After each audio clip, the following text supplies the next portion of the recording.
Coming up next on Tech News Weekly, from sonic booms to sonic thuds. Also, Amazon's bumpy road to HQ2. The new Anki Vector robot is adorable and kind of noisy. And a new Raspberry Pi 3A Plus is announced. All that and more coming up next on Tech News Weekly. Netcasts you love. From people you trust. This is Twit.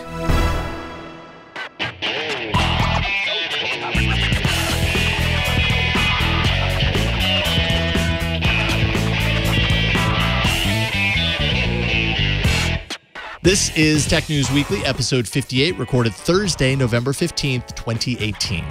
This episode of Tech News Weekly is brought to you by LastPass. Secure every password-protected entry point to your business. Join over 43,000 businesses and start managing and securing your company's passwords today. Learn more at lastpass.com/twit. And by DigitalOcean, the easiest cloud platform to deploy, manage, and scale applications. Over 150,000 businesses rely on DigitalOcean to remove infrastructure friction and deliver industry-leading price performance. Sign up today and receive a free $100 credit at do.co/twit.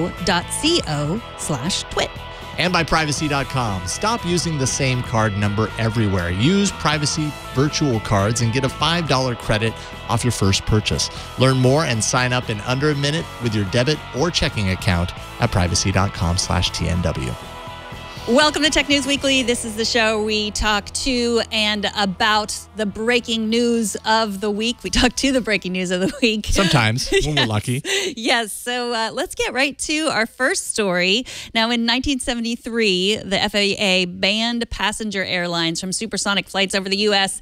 And as Dan Vergano writes in Buzzfeed, it was seen as an early win for environmental groups. But now sonic boom testing is starting again in Galveston, Texas, and Dan is here to talk to us about it. Thanks for coming on the show, Dan.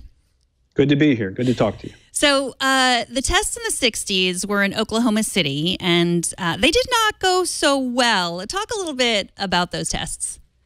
They were incredible. You couldn't do them now. They did something like 1,500 sonic booms 8 times a day for 6 months over Oklahoma City, and they ramped up the intensity over this time to see how people would like it. They figured, people would adjust. And it turned out that they pissed people off.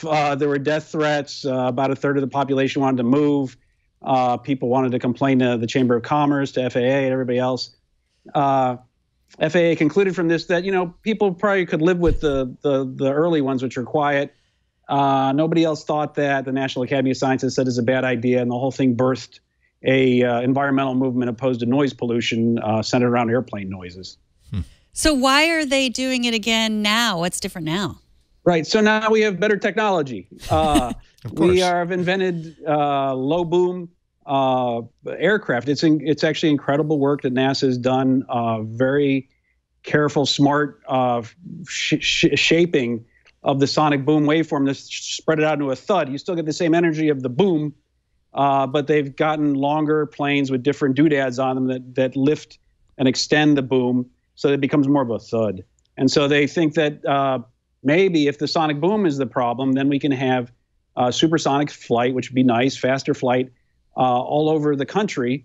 And instead of like a cannon going off in your ear all at once, it's the sound of a car door shutting overhead and won't annoy people so much. It might be a problem, though, for other reasons. But the Galveston tests, which are starting this month, are basically a month-long effort to simulate this low boom noise and see how the people in that community react. So I imagine with the low boom technology, if low boom technology is what this is a matter of aerodynamics design of the plane. Are the planes going any slower than what would have been like achieving a sonic boom prior? It's the same deal. They go faster than the speed of sound. This one's designed to go Mach 1.4, which at the altitude they're going at is about 55,000 feet. It's about 950 miles an hour, which is, a third faster than current jetliners. And the trick is that the thing is shaped like a pencil. So instead of a compact jet where all the shock waves that are coming off the leading edges coalesce when they hit the ground, with the longer shape, they don't get a chance to coalesce.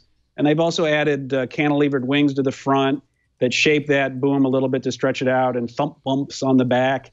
And there's a cool set of second ailerons on the back tail that they sort of alter to change the shape of the boom as the shocks are going in there. So there's all kinds of very complicated computational fluid dynamics that you have to do to get this to work.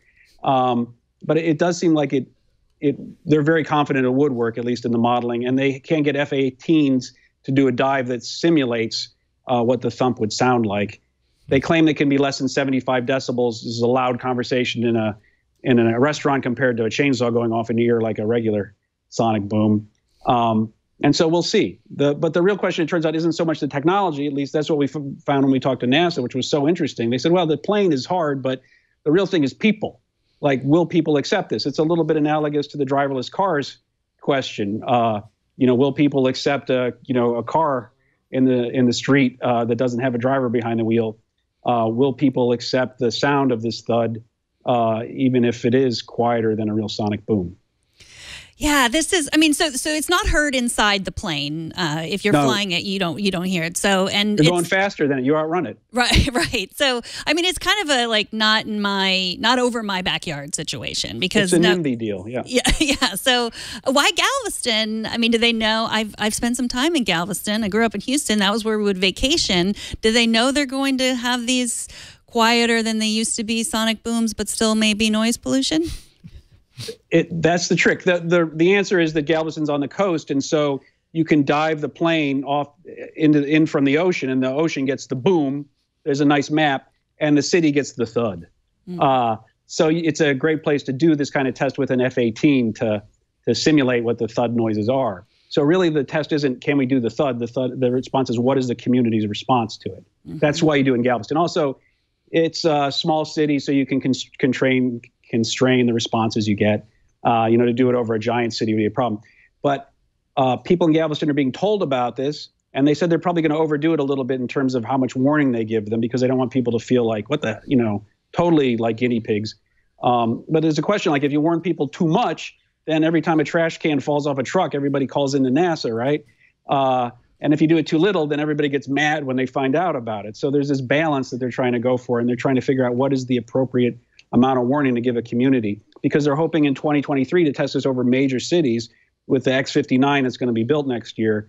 And they don't want to do that wrong, because that'll be the real noise test of this thing. So obviously sonic boom, sonic thud, they're noise pollution on one level. But is any of this unhealthy? Like, is it bad for people's health? Are they concerned from that level as well? The sound, the decibel levels from the thud shouldn't be bad for people's health. There have been past studies suggesting, like, well, if you surprise people, they might have a heart attack, they might fall off ladders, things like this. But just in terms of raw sound, no. The problem is the psychology. Again, if you drive people crazy doing it, and they want to move, and you depress the value of their house because it's in the flight path of one of these things, then that's not good for people. So it's more of a community response thing, a human psychology question in terms of harms, than a raw, punch you in the ear kind of with a sound problem. And is the plane itself better for the environment, or is it worse for the environment? Are supersonic jets better or worse? It's obviously worse. It costs. It takes more fuel to go faster. That's just how it is. They can make low emissions engines compared to the past, compared to the Concorde, which is a very high emissions aircraft. The Concorde, I'm sure your viewers are familiar with, was the English and French plane that flew across the ocean until 2003. But you're still got to burn more fuel to do this. And so the question is, like, okay, they're more efficient than they used to be, but they're still burning more fuel so some plutocrats can go from Los Angeles to New York faster. Is that a great thing for our environment, especially after 2023, 10 years from now, even before they really get these things ginned up? Are people then going to be so happy with, a source of pollution? Yeah, and you pointed out in your article, thought it was kind of interesting, the kind of layers of complication around, the environmental factors here is that on one hand, yes, it might actually not be very good for the environment, but at the same time, if you've got just these, this small amount of people flying these instead of, on the larger planes, impacting that so much more, then it might actually be okay for the environment. So who knows?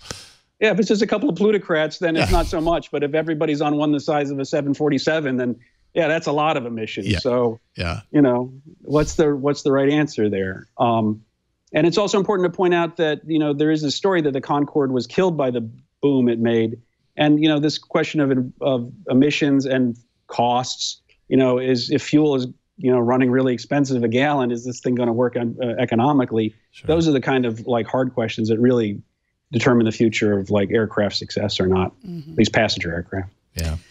Well, Dan, thank you so much for joining us. Dan Vergano is a science reporter for Buzzfeed News based in Washington, D.C. Thanks for taking the time, and you can check out his article at Buzzfeed. Thanks so much. You bet. Thanks very much. All right, coming up after the break, Amazon's road to HQ2. We'll talk with Ben Fox-Rubin from CNET about that. But first, this episode of Tech News Weekly is brought to you by LastPass. What is your company doing to ensure passwords are being shared appropriately? Well, LastPass Enterprise makes password sharing convenient for employees while keeping access to corporate data secure. It even allows for full customization of access, including the ability to set master password requirements, enable password resets, and restrict access when needed. You can configure over 100 policies, access security reports, and create shared folders. Organize database logins, SSH keys, software licenses, and business information as well. And you can further protect your business with multi-factor authentication. It's baked right into the LastPass product. With the LastPass Authenticator app, a verification button actually pops up on an employee's phone to guarantee they are the only ones with access to their accounts. If the credentials are compromised, the app ensures outsiders will not have access. And I love this feature. The LastPass password generator actually makes it super easy to use unique random passwords that employees don't have to remember to write down. It creates them for you based on the rules that you set, and just makes your password so much more secure that way. Employees can log into LastPass with their Microsoft Active Directory credentials, so they truly only have one password to remember. And data is, of course, encrypted and decrypted at the device level. Data stored in the vault is kept secret, even from LastPass. From easy onboarding to password autofill, LastPass makes it easy for businesses to take control of passwords and reduce the threat of breach. And the iOS 12 and Android Pie autofill functionality makes it even easier for employees to seamlessly use LastPass across mobile devices. When you open an app or you visit a mobile site, the keyboard itself is going to offer up your username or your password as an autofill option, similar to what autocorrect looks like now. So you don't have to copy and paste from your LastPass app. It's all done seamlessly. LastPass also offers LastPass Premium for personal use, LastPass Families for your entire family, and LastPass Teams for teams of 50 or fewer. So I recommend that you use LastPass. I use it. I love it. We use it here at Twit every single day, and it protects us, and we feel more secure just using the product. LastPass is awesome. More than 16 million people trust LastPass, the #1 most preferred password manager, and you can learn more at lastpass.com/twit today. That's lastpass.com/twit, and see which product is right for you.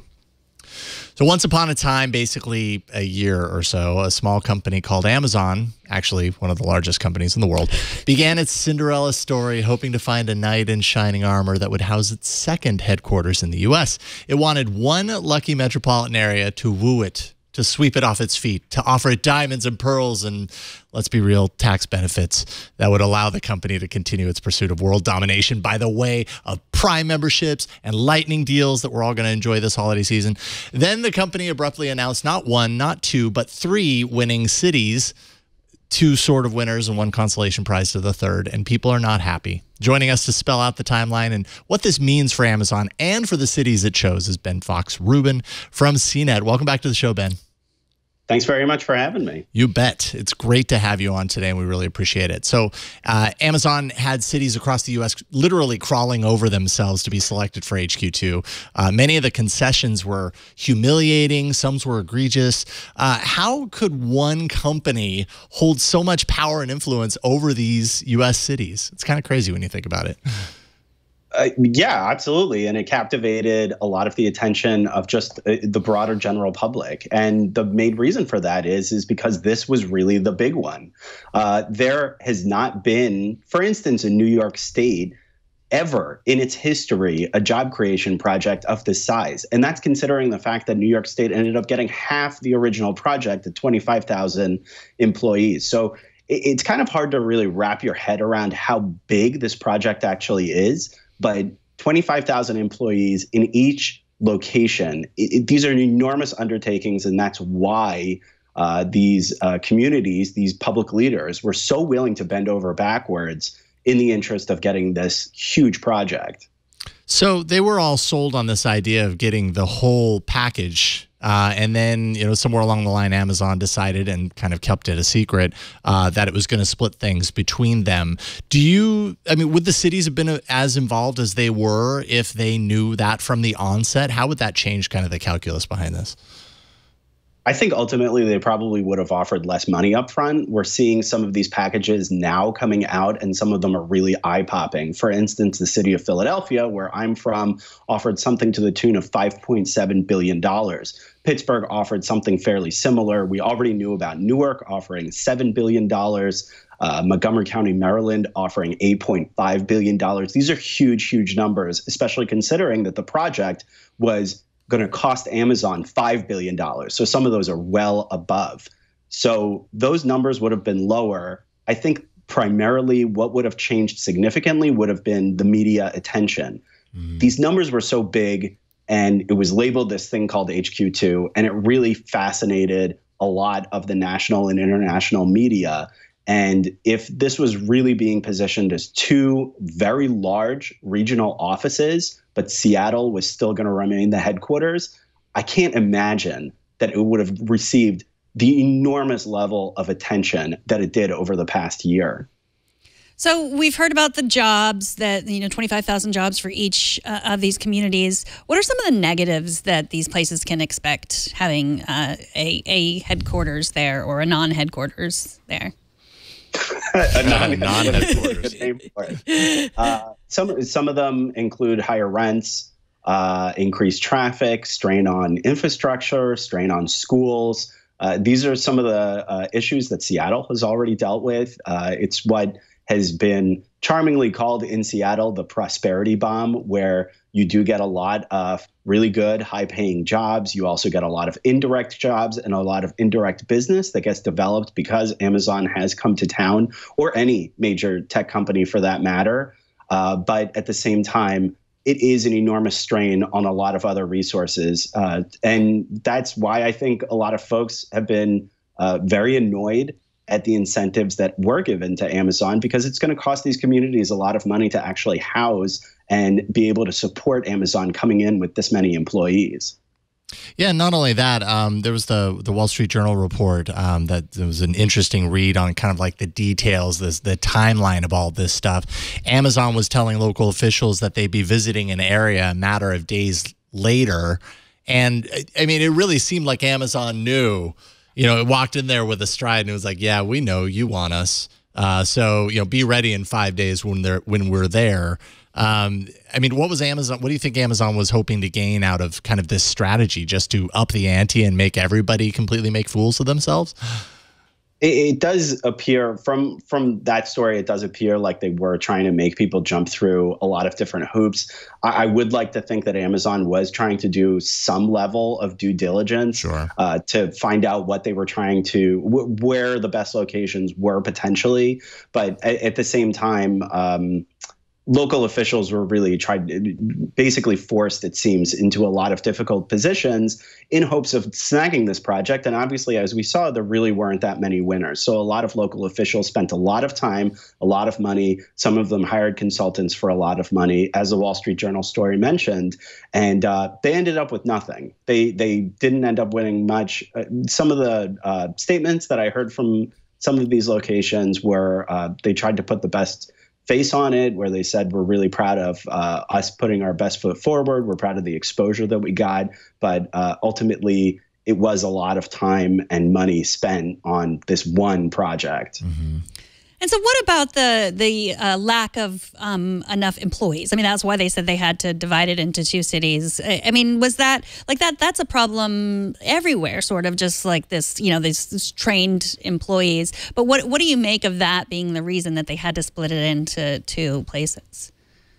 I think it makes a lot of sense. I think in retrospect, the idea of locating 50,000 employees in one city all in one shot in a fairly short time span, it seems a little ridiculous. It seems kind of wild. So I think ultimately they came to the very realistic realization that 25,000 for these two locations is still a ton, but much more realistic and something that they'll be able to bite off in a much more reasonable amount of time. I mean, both of these locations are expected to build out and locate all of these employees in a matter of a decade. These are still huge, huge projects. So considering being able to do that for one location just seems pretty wild. One other thing to mention about that is that Seattle has 45,000 employees. And it took Amazon 20 years to build out to 45,000.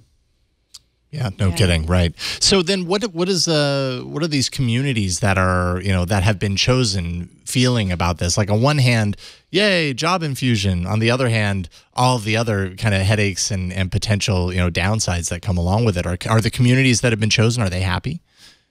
What I found really interesting about this is that it seemed to have bisected completely. Virginia seems to be completely fine with this whole situation. All their politicians have either provided very supportive statements about HQ2 or have largely remained silent.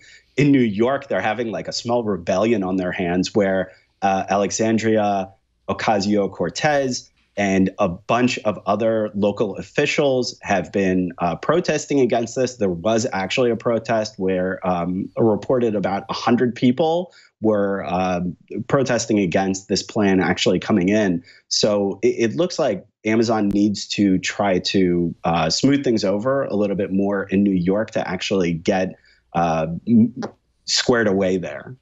Well, you live in Brooklyn, a neighbor of Queens. Like, are the people around you, have you heard people that aren't in tech or, that, I don't know if you hang out with people who aren't in tech. I certainly don't. But are there people that are concerned with this at all? I actually live in the suburbs of New Jersey. Oh, so I'm sorry. I don't. Manhattan. Okay, sorry. You just look like you're from Brooklyn. I'm sorry. Thank you. Thank you so much. That's the nicest thing anything. I meant it as a compliment. I obviously plan on, going down and getting a chance to talk to people. I would think, having been a local news reporter, I would expect being on the ground, you will hear a variety of opinions. So some local politicians have obviously been very loud and very vocal in their opposition to this plan. I would very strongly anticipate there are other locals that are very excited about this plan, that are very interested in the job prospects, that are very interested in the indirect jobs that are created. The other important thing to note about this is that we're talking about New York City. This is a very dense population to begin with. It's not like they're plunking down 25,000 employees in Sheboygan and completely changing around the entire community. So from a neighborhood perspective, from an infrastructure perspective, obviously there are going to be a lot of changes, but I think Amazon at least correctly decided to locate in places that were already densely populated that would be able to sustain such large regional offices.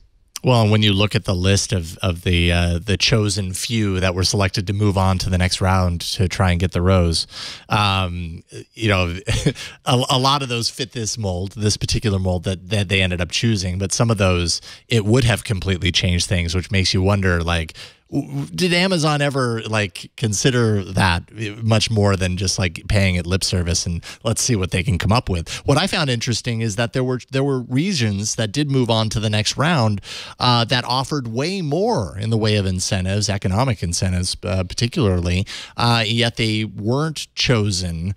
It's not that Amazon was hurting as far as these incentives were concerned with the ones that they did select, but what does that say about Amazon's ambitions then? I think location ended up mattering a lot more than I think people realized. Yeah. Like I said before, Montgomery County, Maryland is actually located pretty close to Crystal City in Virginia, which ended up winning out. And Montgomery County offered billions and billions of dollars more in funding. So location obviously mattered.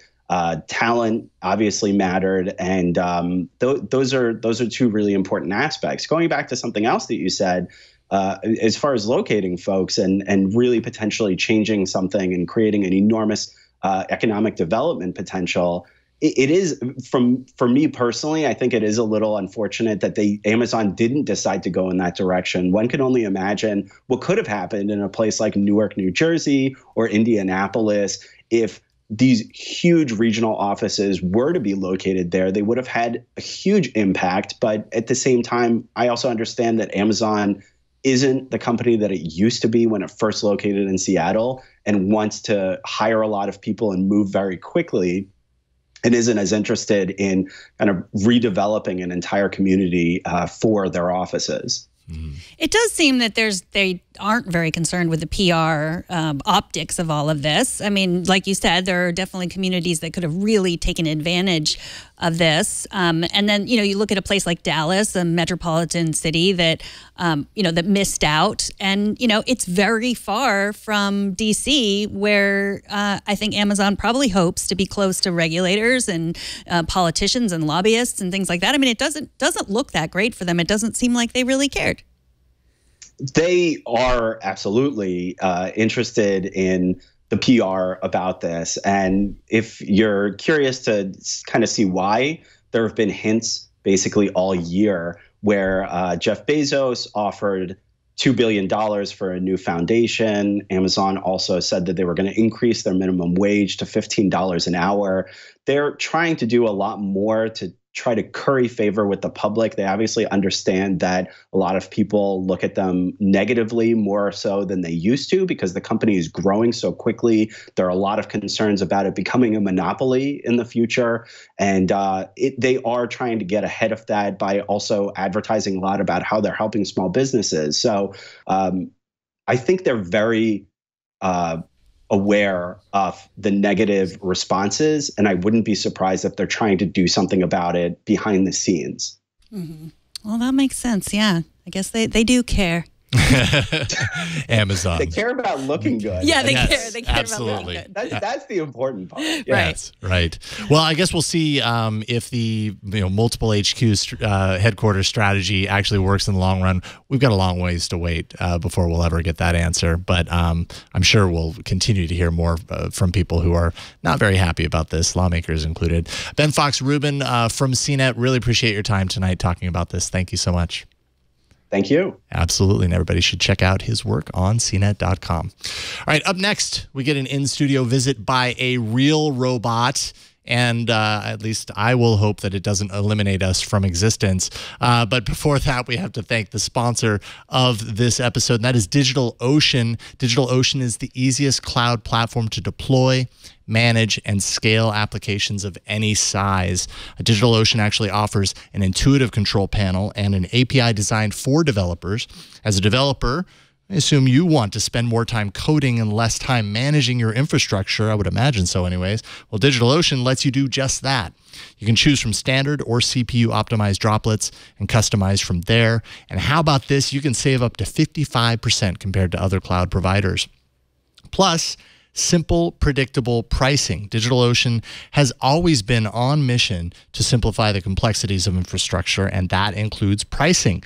They believe pricing should be straightforward and predictable. No confusing surprises, no weird extra costs at the end of the month when you receive your bill. It's just that simple. Here's what else you get at no additional cost: 99.99% uptime SLA, cloud firewalls, monitoring and alerting, full DNS management, global data centers, enterprise-class SSDs, and easy-to-use API. Over 150,000 businesses, including early-stage startups, rely on DigitalOcean to remove infrastructure friction and deliver industry-leading price performance. So sign up today and receive a free $100 credit at do.co/twit. That's do.co/twit for a free $100 credit, and we thank DigitalOcean for their support of Tech News Weekly. Is there a helper robot on your holiday wish list this year? If there isn't, why not? And if there is, might I recommend the Anki Vector robot? The third version of this tiny lifelike robot that can do your bidding. Oh, that there is he so is. Cool looking. So you just talk to him. Hey, Vector. Give me a fist bump. Oh. Is it?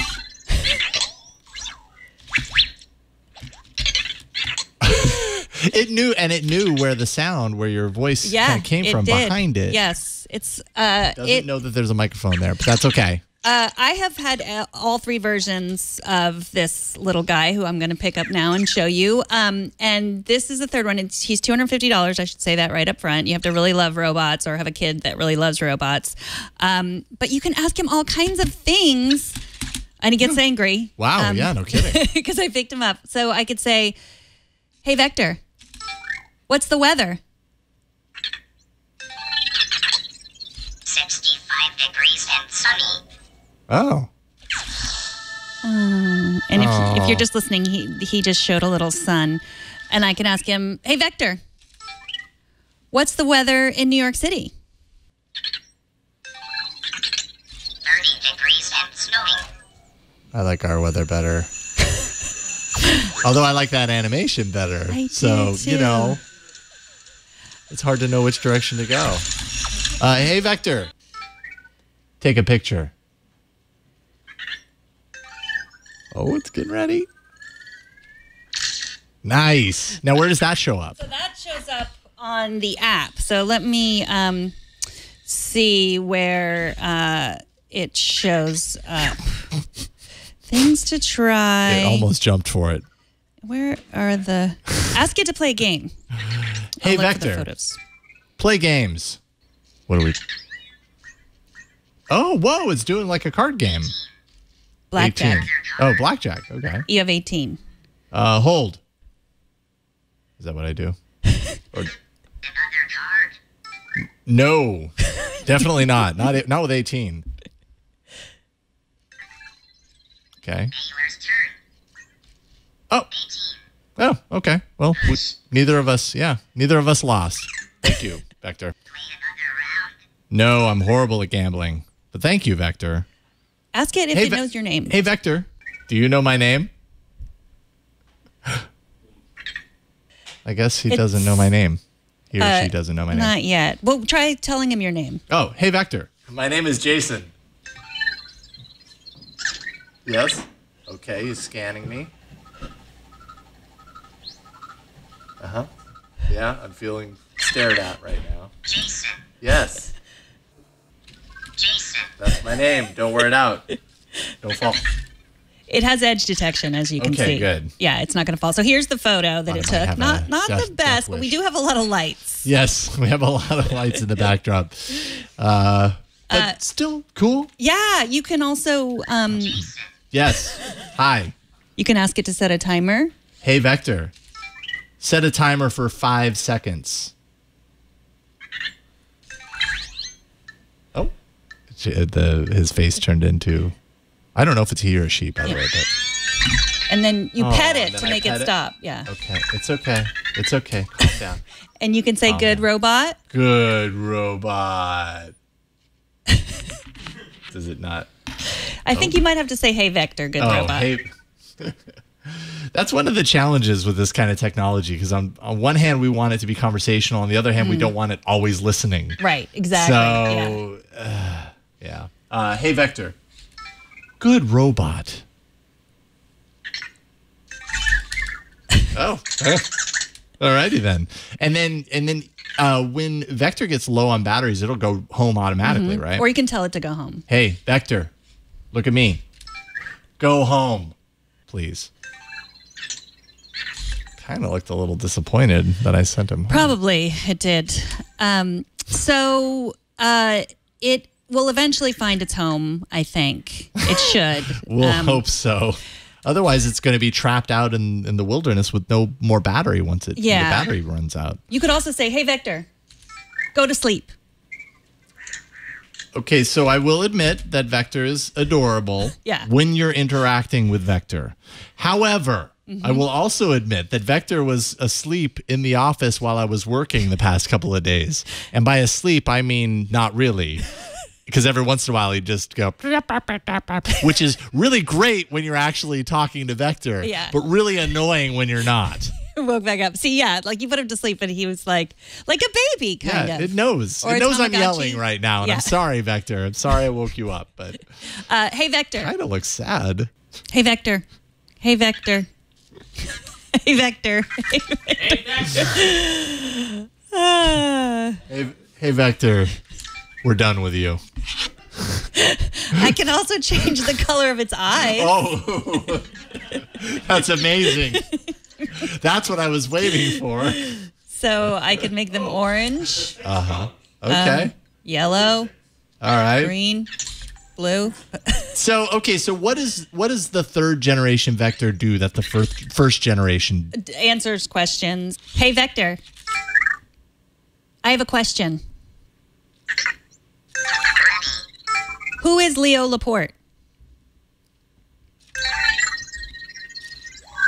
Leo Gordon Laporte is an American technology broadcaster, author, entrepreneur, and head of Twit.tv. And it's going to get Alexa support in Okay. December. So you will be able to ask it all the questions that you ask your Amazon Echo.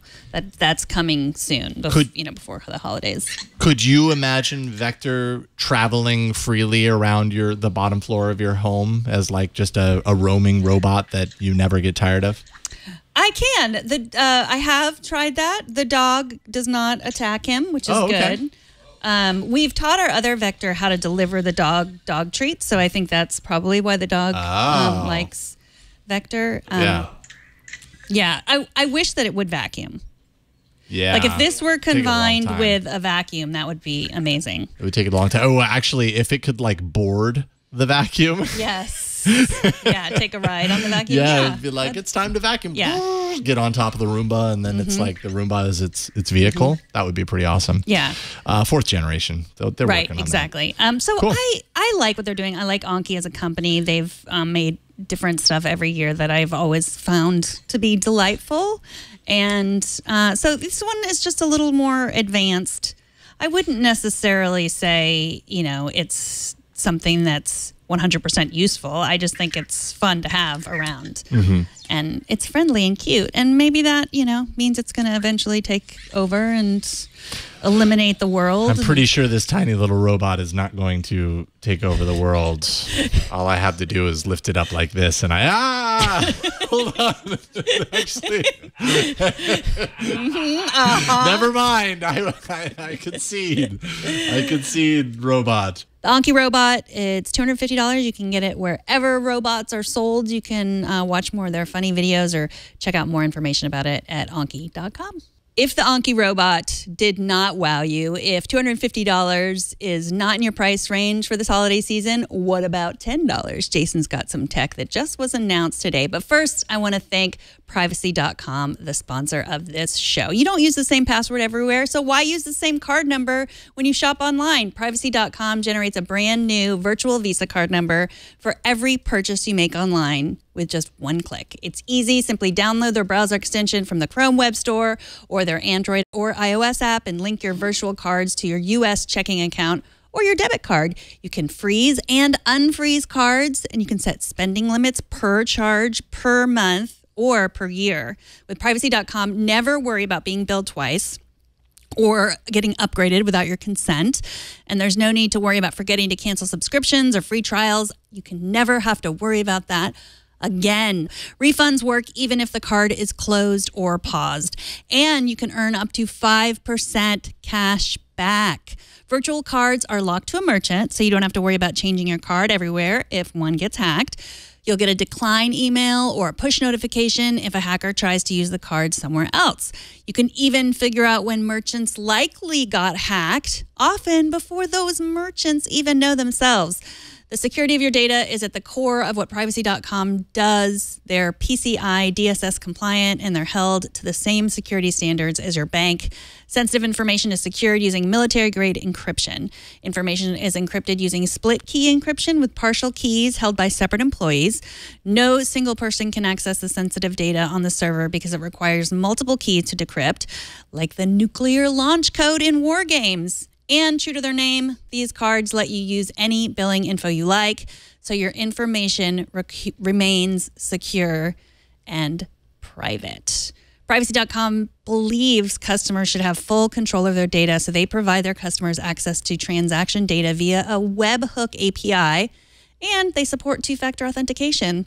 Privacy.com is 100% free to use, just like credit cards. They make money from merchants, so they will not sell your information, and there are no hidden fees. Privacy.com has saved customers over $100 million in unwanted and unauthorized charges due to compromised cards, hidden fees, and those pesky forgotten subscriptions. Protect your privacy and your money with virtual cards from Privacy.com. To learn more and get a $5 credit off your first purchase, visit Privacy.com/TNW. That's Privacy.com/TNW. And we thank Privacy.com for their support of this show.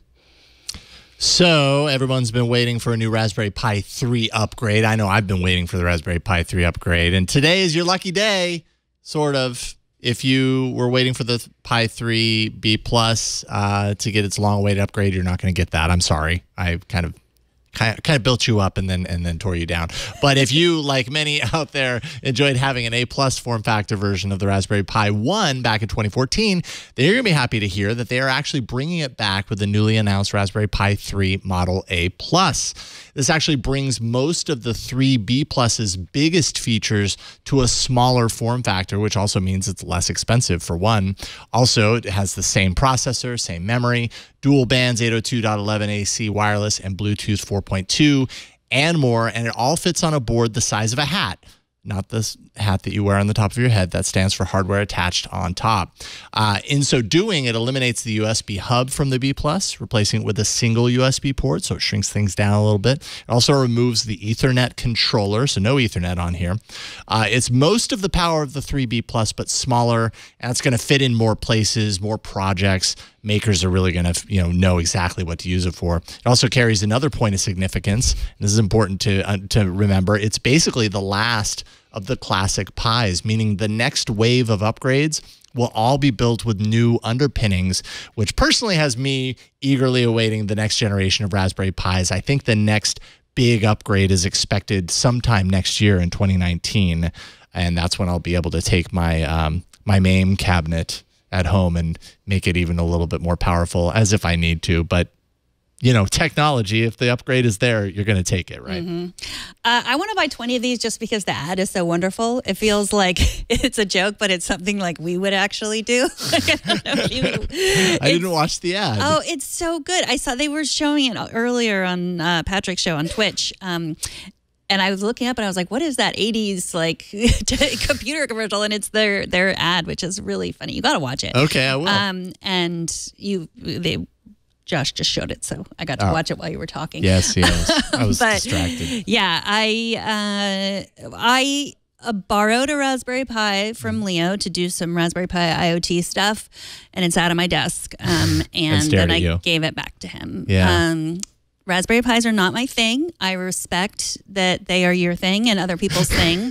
And I just said I would buy 10 of them, but I often buy things I don't use. So. Yeah, if you buy 10 of them, can I have one? Yes. Because I'll use it. I don't know what for, but yes. I mean, I'm not as makery as a lot of people out there as far as Raspberry Pis. My use for a Raspberry Pi is very specific. It's for emulation machines, but people have a lot of ideas around these things. And this one just basically takes all that power and shrinks it down to a smaller form factor. So that just means you can fit it in a lot more places. Maybe you don't need a big USB hub with like 4 ports in it like the B+ has. You only need one, and you save $10 in the process. This is going to be on sale in December. $25. These things are so cheap. It's crazy. Oh, I thought it was $10. I don't know why I thought it was $10. No, it's $25 for this. Oh, they do have smaller, less feature filled versions. The $10 one has no Wi-Fi chip on it, right? So you can't do. I can't remember exactly, but I know that I'm certain that they have those that are less emphasis on the networking aspect. And $25, that's pretty pricey for a computer. I know. Tell me about it. Who's paying $25 these days for a computer? The B+, the 3B Plus costs $35. That's kind of the top of the line that you can get right now. And so their top of the line computer, $35. And I'm really looking forward to the big upgrade, though. Right. And so it's nice that it has Wi-Fi because you don't need all the ports. Like you could use a wireless mouse or a wireless keyboard to do your Raspberry Pi stuff that you do.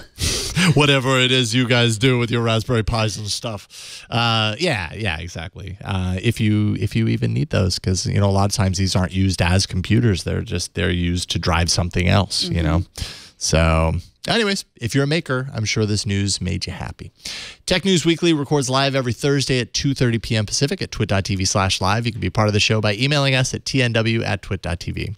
You can subscribe to our show at twit.tv/TNW. And if you want to tweet at me about things that I should try to make Vector do or questions that I should ask him, please tweet those at me. I'm at Megan Morrone. And I'm at Jason Howell. Thanks to everyone who helped us with this show today.